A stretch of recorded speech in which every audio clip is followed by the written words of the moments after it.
The David Pakman Show at davidpakman.com.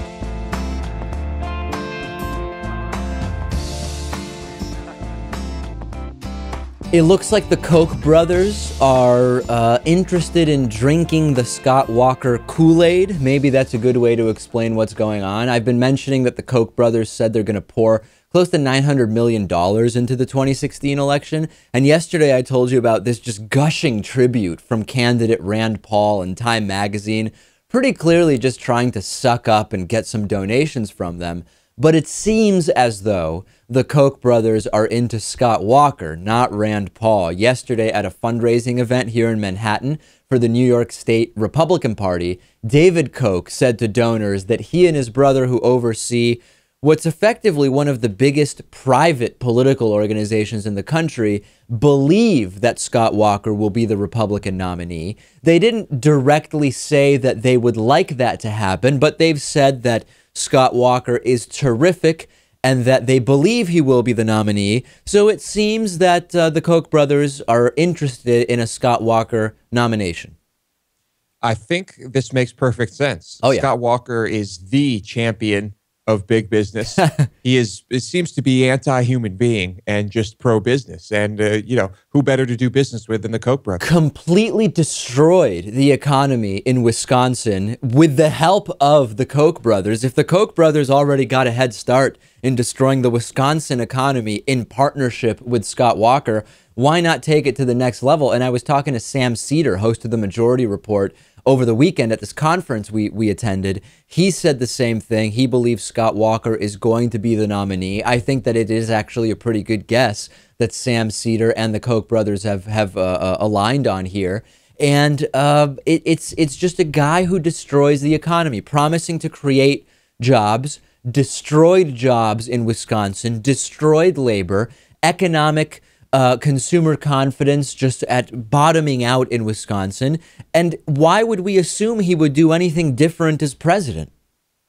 I don't think he would. And can you imagine what he would do when it comes to foreign affairs? I mean, if the job situation and the economy situation in his state is the primary message of his opponents during the primary, and then, if he wins that, if that is the Democratic message to the voters, how could he possibly win, right? I mean, how could people still vote for him? Hey, I remember people saying the same thing about George W. Bush. How could this guy who knows nothing about foreign policy, he's basically just a domestic businessman and a failed one at that, how could, we don't have to worry, nobody's going to vote for him, and he arguably won, some people say technically he didn't win, but putting that aside, he became the president. And everybody wants the Koch money, right? Rand Paul, as we mentioned, Ted Cruz, Christie, they all want meetings, and some have had meetings with the Koch brothers. What I would really like to know is which candidate out of the realistic candidates would be the Koch brothers' least favorite. I know Elizabeth Warren doesn't seem like she's going to run, but I think Elizabeth Warren would be high on the Koch list of people they would not want to see as president.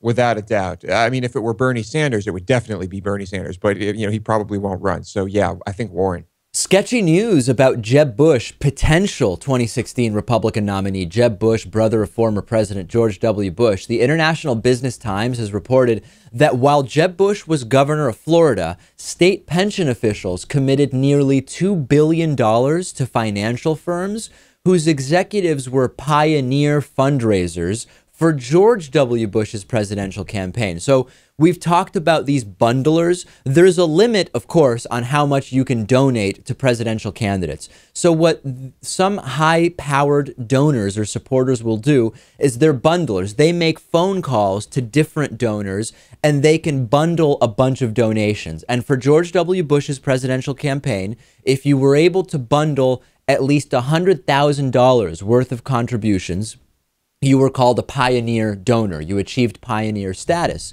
And the International Business Times did an analysis of documents from Florida, and it turns out that 11 firms received new Florida pension investments from the state of Florida under Jeb Bush, and they were pioneer-level donors for George W. Bush. The IB Times also looked at data from the Florida Division of Elections and Political Moneyline to determine how much money executives from those firms donated directly to Jeb Bush's campaign, and there were some disturbing numbers. Here's an example, right, Lewis, just to give you a sense. That famous Carlyle group that we hear so much about, they donated $69,000 to Bush and Bush, right? Jeb and George W. Bush. They received $275 million in investment in retirement accounts and other financial instruments. Here's another example. Goldman Sachs, $1.5 million in donations, received $150 million in contracts. JP Morgan Chase donated $64,000, received $100 million, and our old friends Morgan Stanley donated just over $1 million and received $150 million. If there has ever been a greater indicator that for these big companies, political donations are investments, we are certainly seeing that here. I think for the individual, for you, for me, we're not going to see much of a return on our investment. Actually, it may get, the opposite may happen depending on what that candidate does if they become president. But yes, for bundlers, especially, I mean, you can get some pretty big favors. You can become an ambassador, like we talked about. You can buy an ambassadorship. Didn't 23 Obama bundlers essentially buy ambassadorships? There were, I think, something around 20, maybe higher. Yes, they were bundlers, and they ended up getting appointed. Yes. Will this be reported about Jeb Bush? I almost want to call him Jeb W. Bush. About Jeb Bush, if he runs, will we hear anything about this from corporate media? Or is there just no incentive whatsoever for corporate media to talk about this since they're part of that same funding scheme? There's probably not much of an incentive, but I find this to be an interesting story. I would assume that most people would as well. If you defend this, right? If you hear me talking about this and you defend this, please, I'm begging you, email me and explain to me exactly how it just so happens that George W. Bush's biggest donation bundlers happen to be the most deserving of these contracts. I'd love an explanation. Well, I don't know, David. I guess you've got contracts creating jobs, stimulating the economy, so on and so forth.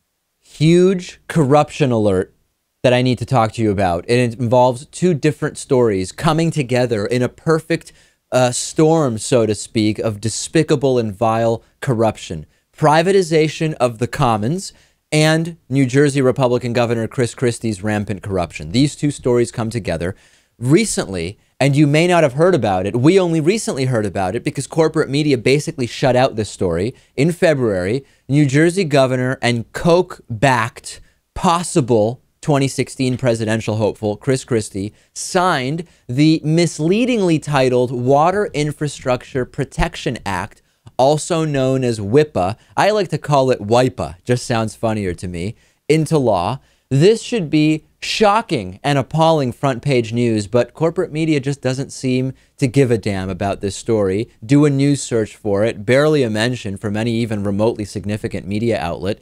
Back in 2010, I think you're going to like this story. Or you're going to throw up when you hear it, one of the two. In 2010, Chris Christie formed a task force to figure out whether they should privatize water in New Jersey. The task force consisted of 5 people. I'm going to tell you about 3 of those people, 60% of the task force. Who was deciding? This will tell you how corrupt this entire thing is. Dick Zimmer, a former congressman who sponsored a whole bunch of bills looking to privatize the commons and worked at a lobbying firm which advised governments about how to privatize. That's one person, Lewis, just there to figure out, should we privatize, should we not? Kathleen Davis, a former lobbyist and director at New Jersey American Water, which just happens to be the state's largest private water company. I'm sure she went in there, Lewis, with an unbiased eye. And John Gallendak, president of the Commerce and Industry Association of New Jersey, whose, by the way, board of directors includes the president of United Water. Not surprisingly, it turns out that passing this bill benefits private water companies that have ties to Chris Christie. American Water and United Water sit on the board of directors at Choose New Jersey, which is a tax-exempt organization that Chris Christie's office created back in 2010 to help sell New Jersey as a sort of business-friendly state. They pay a bunch of Chris Christie's travel expenses. Let's look at what's happened since the proposal and passage of the bill, Lewis. I'm sure these are just coincidences, right? The stock price of American Water Works has increased about 30%. Union Water's stock is up about 36%. And in addition to water companies being on the board of Choose New Jersey, there are a whole bunch of other companies that benefit from privatization, including food companies, which have private label bottled water, and all sorts of other companies. Interesting note, New Jersey is the only state that requires bottled water to have an unnecessary expiration date on the bottle. Water doesn't expire, but you know, Lewis, you put an expiration date on that bottle, all of a sudden people are going to say, hey, I didn't drink this water. I'm just going to go buy more water because my water expired. This is rampant corruption. This is utter distressing insanity. Yeah, as if privatizing healthcare and privatizing the judicial system was not bad enough. Oh, not to mention, military, privatizing defense. Now we're going to privatize water. I mean, what next? Do we privatize the air we're breathing? Well, we've already, apparently we saw a guy go to jail for collecting the rainwater that fell on his own property. If water is privatized, its price and availability would be subject to market fluctuations. Look at the drought in California, for example. If you have privatized water combined with drought, you could actually have water just be unaffordable for people. CNN reported last year, over the past 10 years, the S&P 500 Global Water Index has outperformed the bellwether golden energy indices, which means that water prices are increasing faster than the general stock market. You want to talk about income inequality? Privatize water and combine it with what we're expecting in terms of drought. Water would increase the wealth gap significantly. When people have to pay a larger and larger share of their income for something you cannot live without, what do you think is going to happen? Yeah, it's not going to be a good situation. And backing up a little bit here, Chris Christie, I think this is a proposal that the Koch brothers could definitely get behind. Yeah.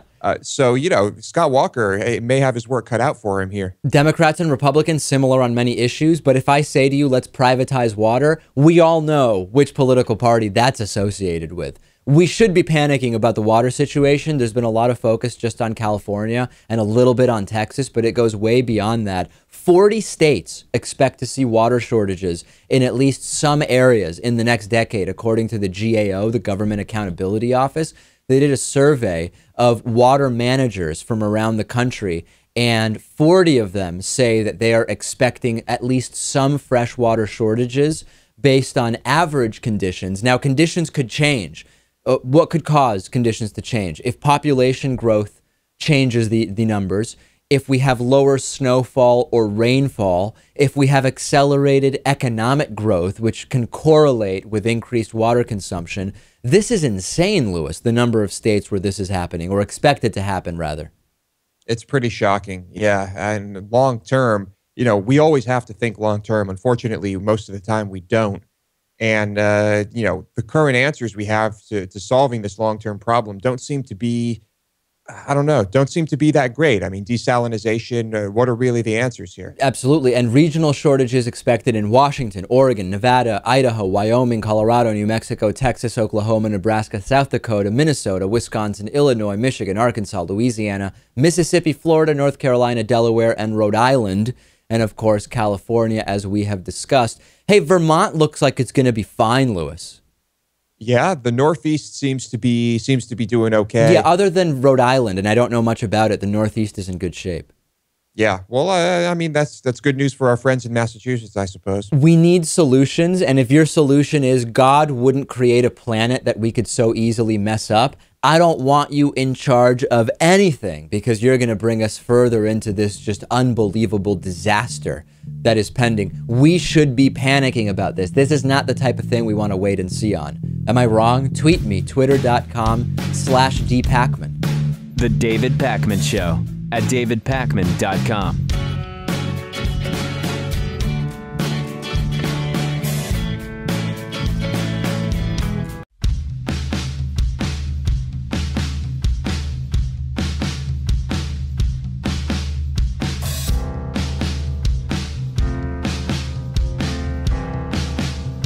Welcome back to the David Pakman Show.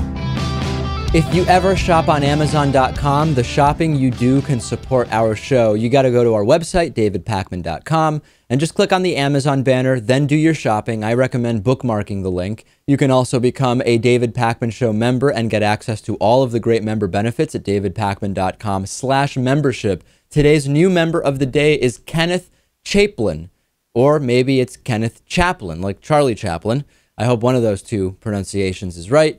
Kenneth, which is the part I'm pretty confident about. Kenneth, thank you for being a David Pakman Show member. You can join Kenneth and support the work we're doing, increasingly important work as we close in on the 2016 election, by going to davidpakman.com/membership. Here's a new thing we're going to do. On Tuesdays, Lewis, leading up to the election, when we have new presidential candidates, we'll discuss who we would vote for and then who we would vote for from the opposite party of our preferred candidate if we knew that they would be winning. So let's start today.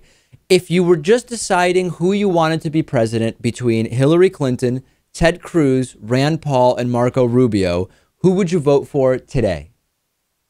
You're asking me who I would vote for. I think the answer is pretty clear. Even though I don't like her very much, the answer is Hillary. Same with me. So based on the four choices right now, my choice would be Hillary Clinton. Now, this is where it'll get more interesting as we go, and I think it's more interesting today. If you knew that it was not going to be Hillary, that it was going to be someone from the Republican Party who was going to win, of those three choices, who would you prefer? At the moment, I would pick Rand Paul. Really? Why? I just think that he is the smartest of the three, believe it or not, and just the least offensive to me overall. I mean, I know he has some crazy policies, but, I think he has, maybe two or three that aren't crazy. Okay, I would pick Marco Rubio, and this may come as a shock to people, and I'll tell you why. Rand Paul, as you mentioned, has insane ideas. I don't really think Marco Rubio stands for much of anything. The guy just signifies nothing to me. So I think that based on what we've heard so far from him and based on his total impotence to even do any of the few things he said he would do when he was running for Senate, I would pick him because I think he would be the most impotent as president and would be able to do very little because the guy he stands for nothing to me. But to me, that seems like the type of guy who totally caves in to his donors and to big business and would just collapse and destroy the country, to use an overused saying that people use about Obama. Well, I see what you're saying. Wouldn't you rather have a guy with conviction who stands for something? No, not when he stands for absolutely insane stuff. I would rather, if I knew that it was going to be one of these three, I would rather have the one, given that they're all incompetent in my view, I would rather have the one who is going to get the least done up there because he will undo as little as possible of the progress that we've made prior to him. Well, imagine Marco Rubio with a Republican-controlled Congress. I mean, that would be pretty scary. That is quite scary. Yeah, no, there's no question. Let's be upfront here. Any of these three being president is pretty scary for different reasons. I just find the scary reasons under Rand Paul to be slightly more scary than those under Marco Rubio. So that's my view today. If next Tuesday we have new candidates, we'll do this again. If not, we'll wait until the following Tuesday and evaluate then. Thank you, Lewis, for participating. Yeah, I'm glad to be here. All right, let's talk about another instance of plutocratic, mind-blowing, mind-boggling, stupefying corporatism. Tax cuts passed that apply only to the 5,400 richest families and add, I don't want to misspeak here, $269 billion to the deficit. The U.S. House of Representatives ignored a threat of veto from the White House, and passed legislation that repeals the estate tax that hits inherited assets worth $5.4 million or more. This was passed on a basically partisan 240 to 179 vote. The Republican-backed bill goes to the Senate. Democrats are expected to use procedural hurdles to block it.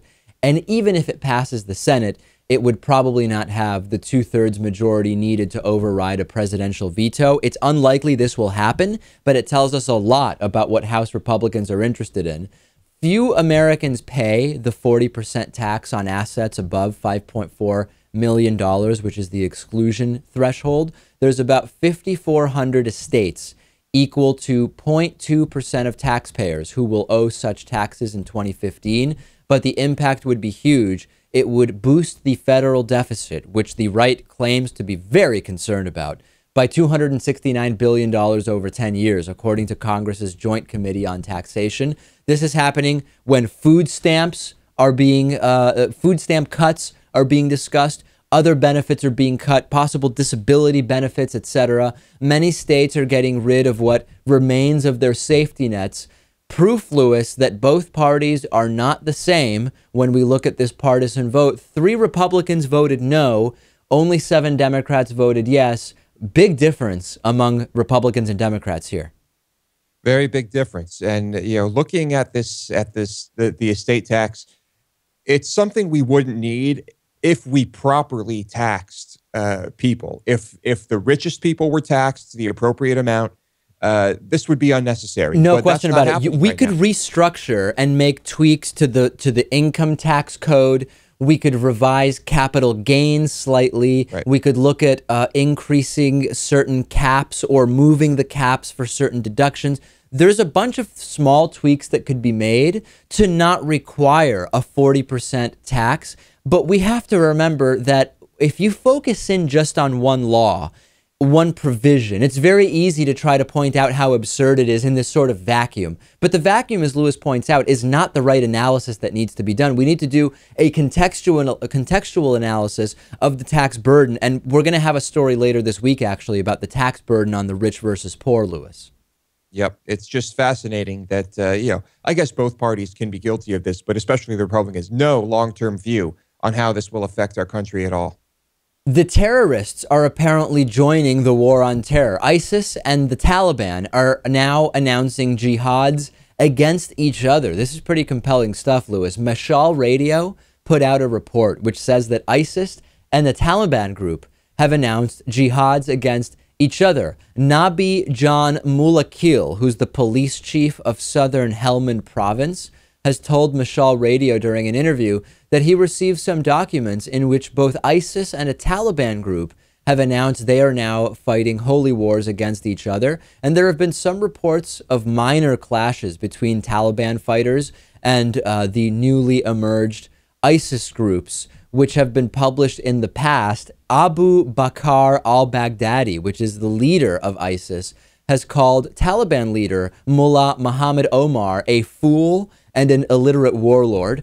On the other hand, we also heard that the Taliban warlords have been saying that al-Baghdadi is the guy that should not be trusted. They have been ordered not to raise any ISIS flags in Afghanistan. You know that saying, Lewis, the enemy of my enemy is my friend? This is a case where that doesn't apply. The enemy of our enemy is still our enemy when it's ISIS and the Taliban. That is true. This is an interesting situation. I'm not convinced that this is good news for the country, for Afghanistan. But, there's going to be collateral damage, right? There are going to be civilians killed. But if they are occupied with fighting each other, I don't know. Could there be a positive outcome? Yeah, I was thinking the exact same thing. It's not a bad idea to see these two groups work towards eradicating each other, aside from the fact that there's going to be significant collateral damage to innocent civilians. And I would be interested to see if this is a potential PR type thing where they're waging holy war against each other, and 6 months from now there's some kind of shift where then they're working together. I don't know. Something about this doesn't sound exactly right, but it is very interesting. Well, they are different groups. I mean, I think it had to come to this eventually. ISIS is not going to let the Taliban rule. ISIS wants to completely take over. And so I guess they are standing in the way of each other. Is there one group? I know that this is not what we want to see, but the U.S. does have a long history of funding groups that we at some point opposed or end up opposing when they turn against us with the weapons that we provide to them. If you had to pick a dog in this fight, and I don't really like that phrase because I'm very much against dog fighting. If you had to pick one of these two groups, let me rephrase, to support as the U.S., is there one that would be the one to support in a battle against the other?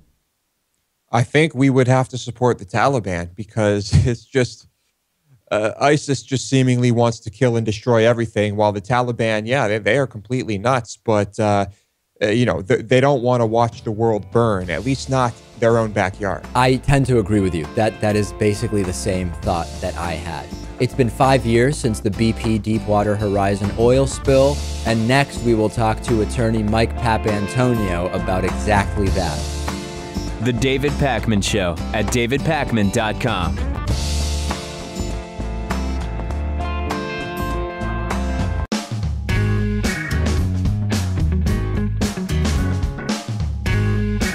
Welcome back to the David Pakman Show. I'm joined today by attorney Mike Papantonio, co-host of Ring of Fire Radio.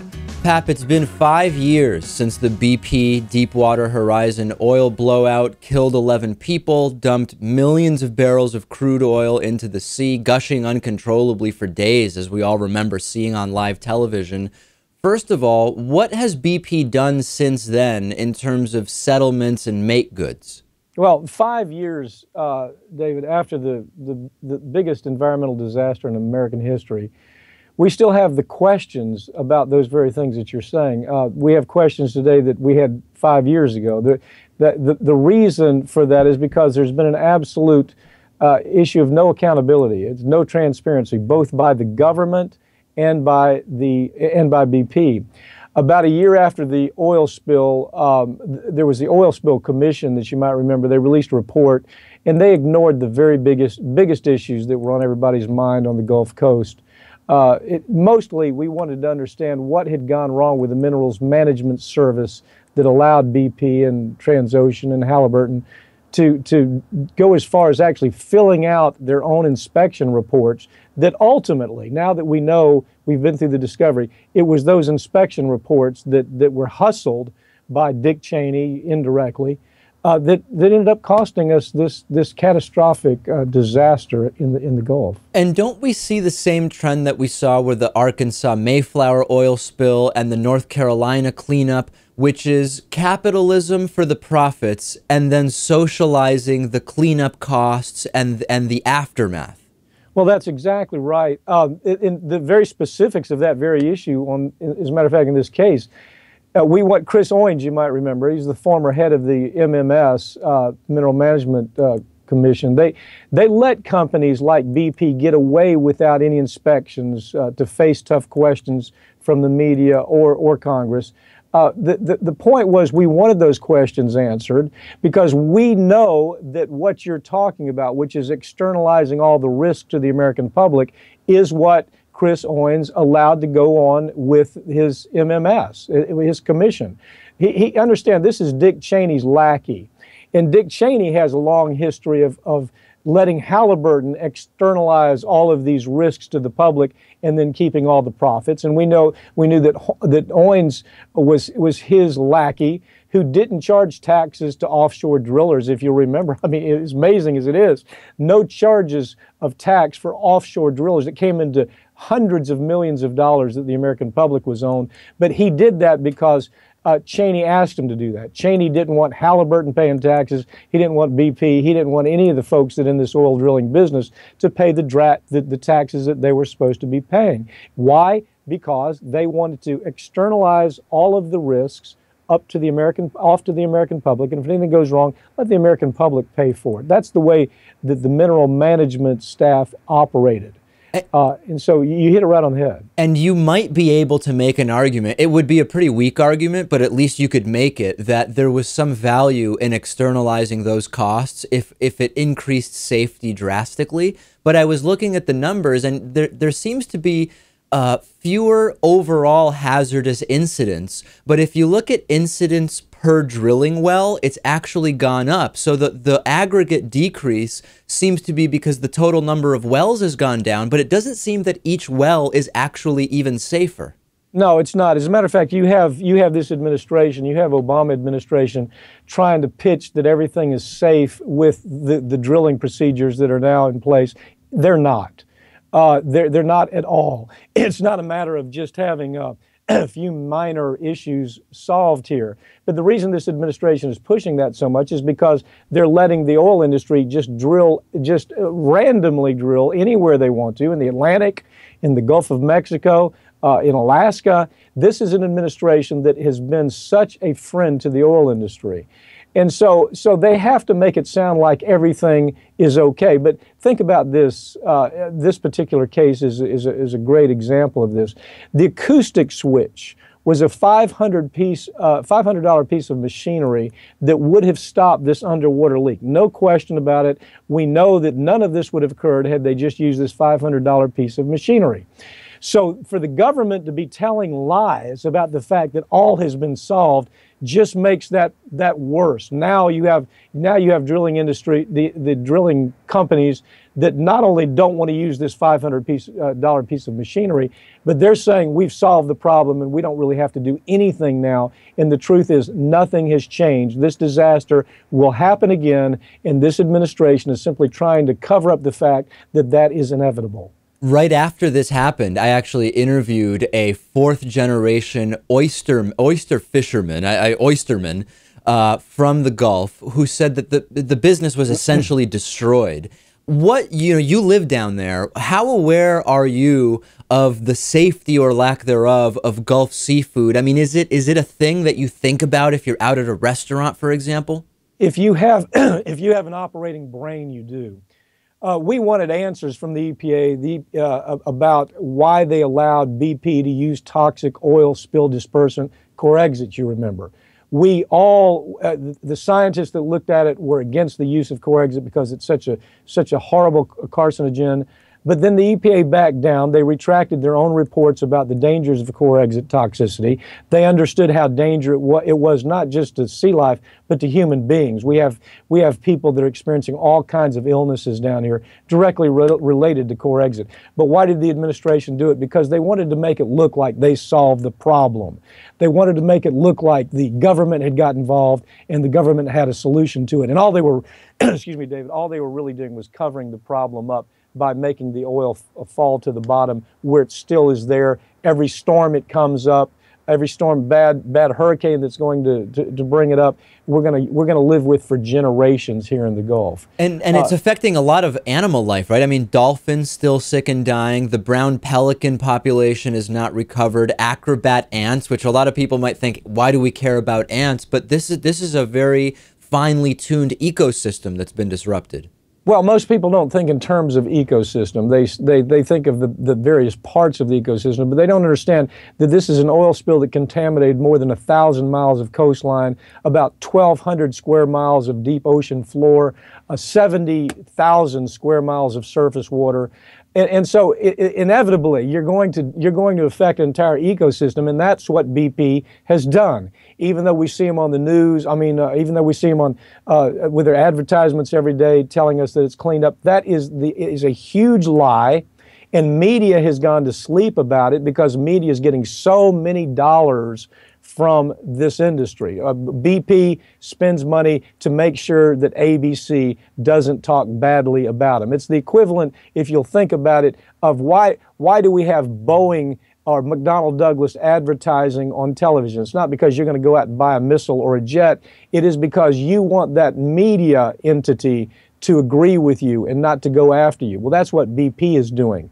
They're spending tens of millions of dollars to try to convince the guys up on the 50th floor in advertising that, we're going to pay you a lot of money if you'll just keep your people if you'll just get your people to keep their mouths shut. And there was no greater example of that. Remember when the oil was still gushing, you would go from Anderson Cooper on CNN with his camera on the gushing oil to a PR piece from BP. And as you said, nobody is going to go and directly start sourcing. Individuals aren't going to start sourcing oil, crude oil from BP. It was all merely a PR campaign, and it exposed the corporate media hypocrisy.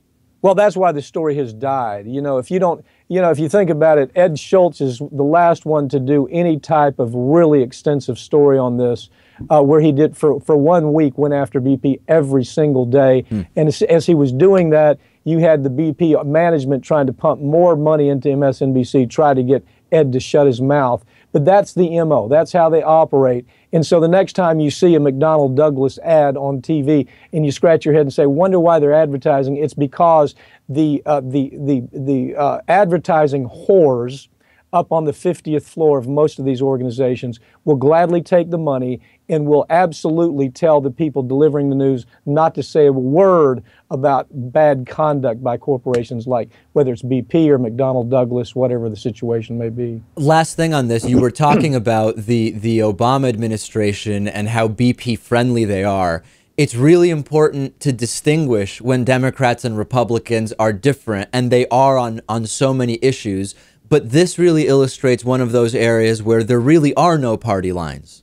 No, there are no differences at all. You can look at, it's the same thing with Wall Street. I mean, this is a Wall Street example. Anything having to do with an entity that might give a politician money, the Democrats are just no different than the Republicans. They're going to take the money, they're going to, you know, as much as they can get, and the public be damned. You'll notice, just in ending this, I'll tell you this, you'll notice that politicians these days aren't going to town hall meetings to raise money. They're going to corporate offices like places like BP to get all of their money. So the people out on the street really don't matter to them anymore, whether you're Republican or Democrat. 5 years out since the disaster, we've been speaking with attorney Mike Papantonio, co-host of Ring of Fire Radio. Thanks again, Pap. Thank you, David. The David Pakman Show at davidpakman.com.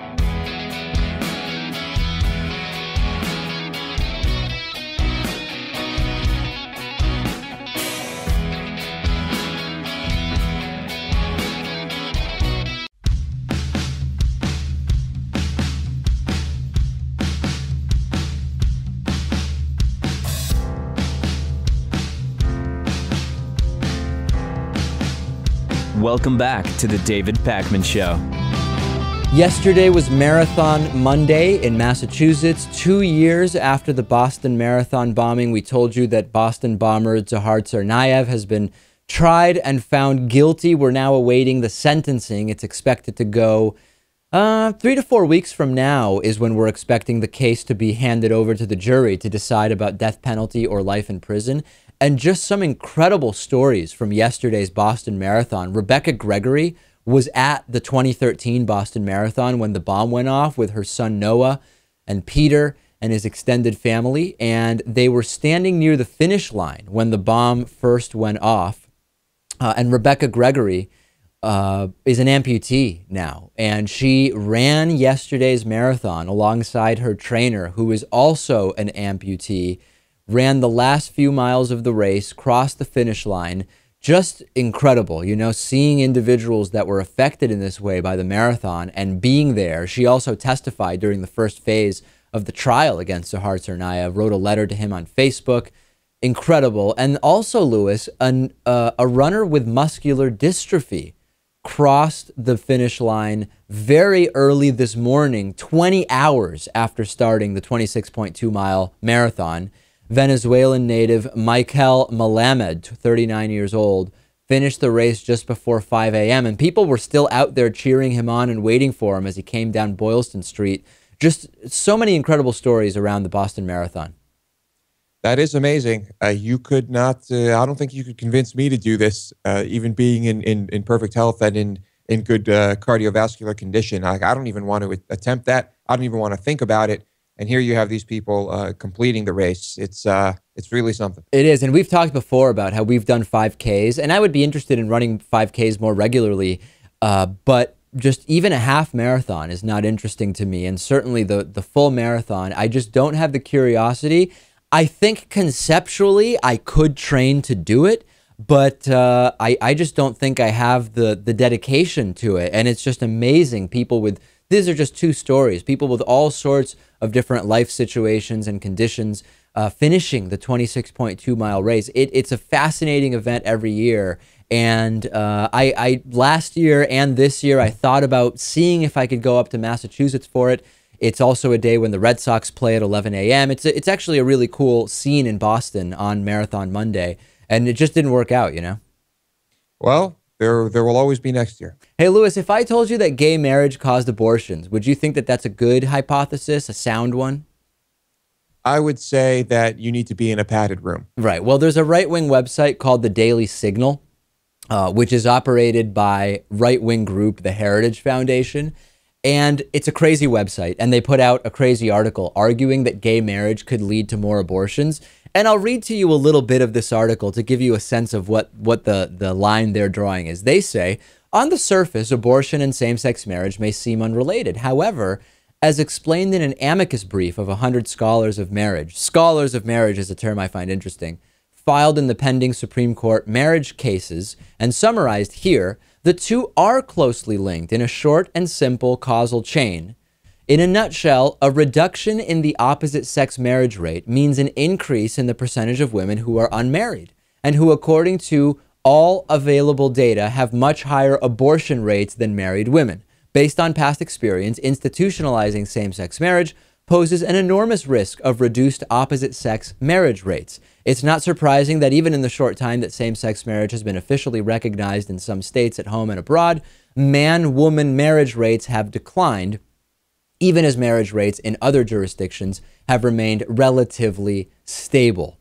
So the argument is completely incoherent, which is if you have same-sex marriage allowed, opposite-sex marriage decreases, which is slightly specious, right? It's a slightly specious argument if you look at the data. And that as a result of that reduction, you see more abortion because unmarried women are more likely to have abortions than married women. Of course, this is completely disconnected from the fact that lesbians don't often have abortions and married gay men also don't often have abortions because for the time being, Lewis, men don't get pregnant. Gay couples typically don't get abortions. So if you see heterosexual women having an increased abortion rate if they are single rather than unmarried, that is a separate issue from this so-called causal relationship with same-sex marriage. It's a blending of incorrect data with incorrect extrapolations to create this perfect storm of BS, which is same-sex marriage increases abortion. And that's an attention-grabbing headline if I've ever seen one.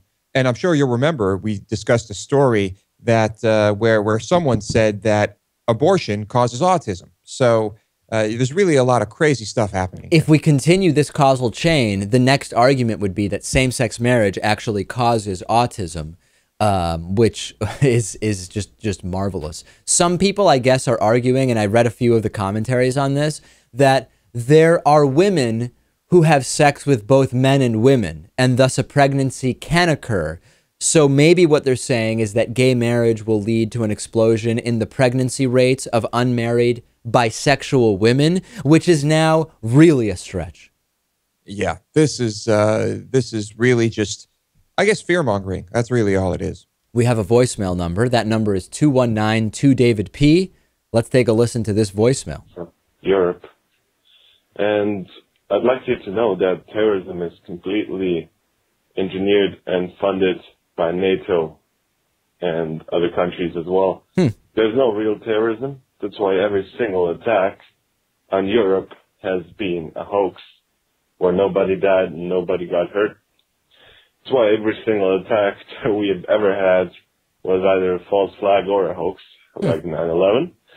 And, just look up the funding history of the Mujahideen in Afghanistan, and you will see that has never stopped. It's just an engineered enemy. Osama bin Laden was a CIA operative called... Yeah. So I think you get a sense for this. Lewis, did you know there was no such thing as terrorism at all, that it's all engineered attacks? Well, you know, I did not know that. It could be argued that there's no such thing as terrorism because, well, everyone has a different idea of what terrorism is and who the perpetrators are. But engineered, it's a little outrageous. Yeah, this is pretty far out there. I don't know. Yeah, let's not delve too deeply into figuring out what's going on with this voicemail. On today's bonus show, PETA and Joe Arpaio. What's going on there? We will talk about the kosher switch. What does that mean? And we will also talk about Gwyneth Paltrow failing at the food stamp challenge. And I have some thoughts about her participation in that I do want to talk about. All of that and more on the bonus show. How do you access the bonus show? You become a David Pakman Show member at davidpakman.com/membership.